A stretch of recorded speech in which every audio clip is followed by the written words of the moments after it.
Hello, my lovelies. Hello, hello, hello. Hi. Today we're going to be talking about a radical concept. It's in its name. We're going to talk about radical emotional acceptance. Okay. This we can do in 4 steps.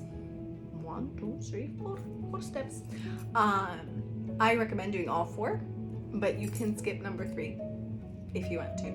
I think number 3 is great. However, if you find it too hoodoo voodoo out there for you, you don't need to be doing it because you do want to buy into this one. Okay, so number 1, what do? The first process, the first part of radical emotional acceptance is naming your emotion. For you lovely people that are emotionally intelligent, this is going to be a very easy part for you.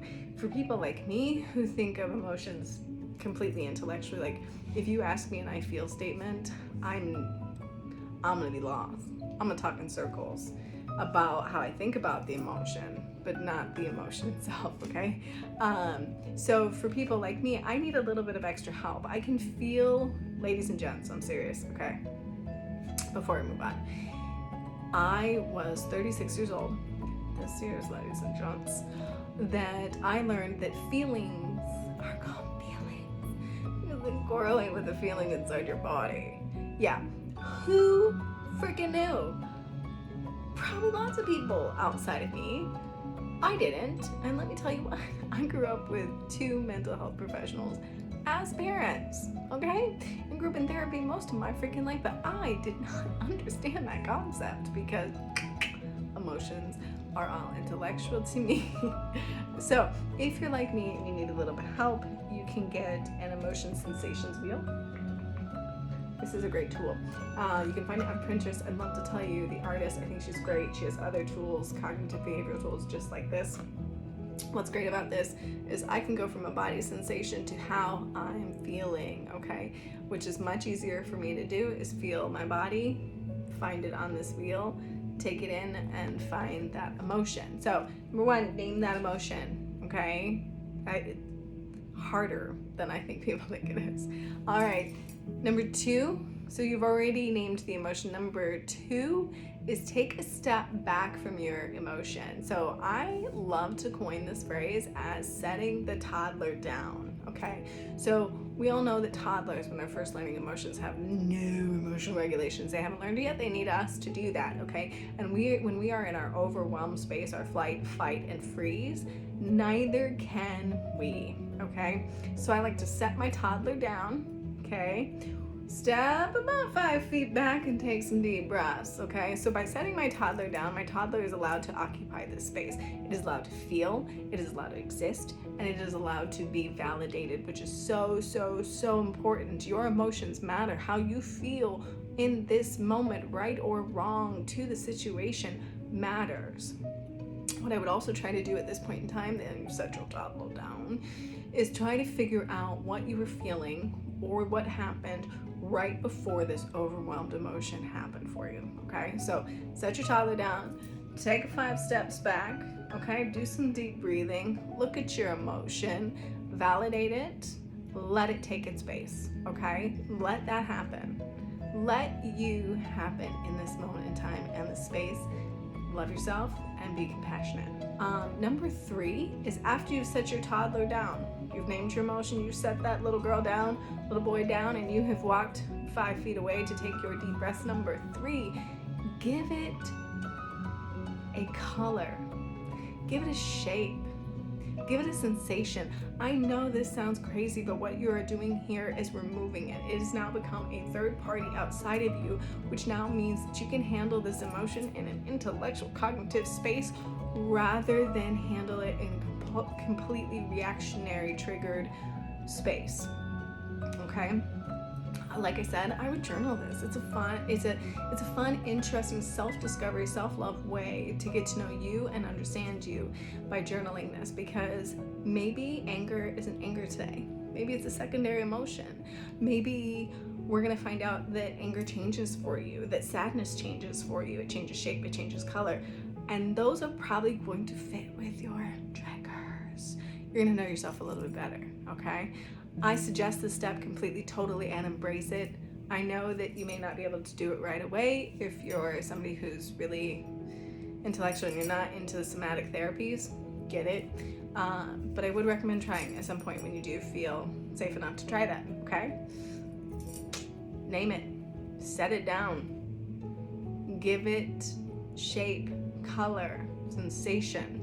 Let it exist outside of you as a third entity so that you can deal with it in a cognitive space.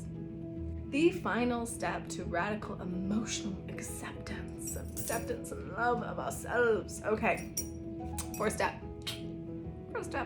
Okay, fourth step, letting it go. Okay, or saving it. Okay, this step is one of two things. I like to personally 90-something% of the time let it go, because by this point in time I've processed the emotion, I've recognized my trigger, I've given it and validated it, and I've moved past it, and I've journaled it. Okay, so, and not moved past it, I guess, moved through it, because you don't want to move past an emotion. Usually that's us, you know, pushing it way down deep and not dealing with it, but we do want to work through the emotion. Most of us by this point in time have worked through that emotion. So at this point, what I like to do is visualize, you know, one of those little white dandelion thingies, and just and watch it dissipate. Okay, it is no longer an entity that exists altogether. It is no longer whole. It has been breathed. The life has left me. It's gone. I have released the emotion. Okay, and by that time, I've usually dealt with it in a very cognitive, proactive, wise mind way, which has been best for me. Okay. However, at times, it's not often, at least not for me, you may not have completely worked through this. You may have been able to identify, validate, but not be in a space to do any of the rest of the processing, and that's okay. So to save that so that you can process that correctly, appropriately, or with people that you might need, I would put it in a container. If you've been in any form of any therapies, when we're working through memories, childhood memories, anything like that, usually we would develop a container that we put a memory, an issue in, to either address with our therapist later on, or to bring up in another time and place, or put it away so until we get home and we can journal, and then we can process and work through the emotion, and then wish it away, dandelion it away. So those are the 4 steps to valuable tool, right, of radical emotional acceptance, which you need, I need, all of us need. It doesn't matter if you've been through any form of trauma. We all have triggers. Our lives have happened. Things have happened to us, not by choice, not by feeling, not by anything. But unfortunately, we have reactions, and we are responsible for how we act. And more so, once we know that those reactions come from something, and we can see that, now we're responsible for taking control of that reaction and doing our very best. But ladies and gentlemen, please be forgiving. This is not easy. I suffer with it frequently and constantly. It's hard. It's not going to be easy to do for us, for anyone. Now, I suppose if you got really secure attachment and all that jazz, you've got a leg up on us. But let me tell you what, the average adult is going to go through 5 incidences of trauma in their lifetime. So you are going to need these tools at some point in time. If it's not today, later on, down the road.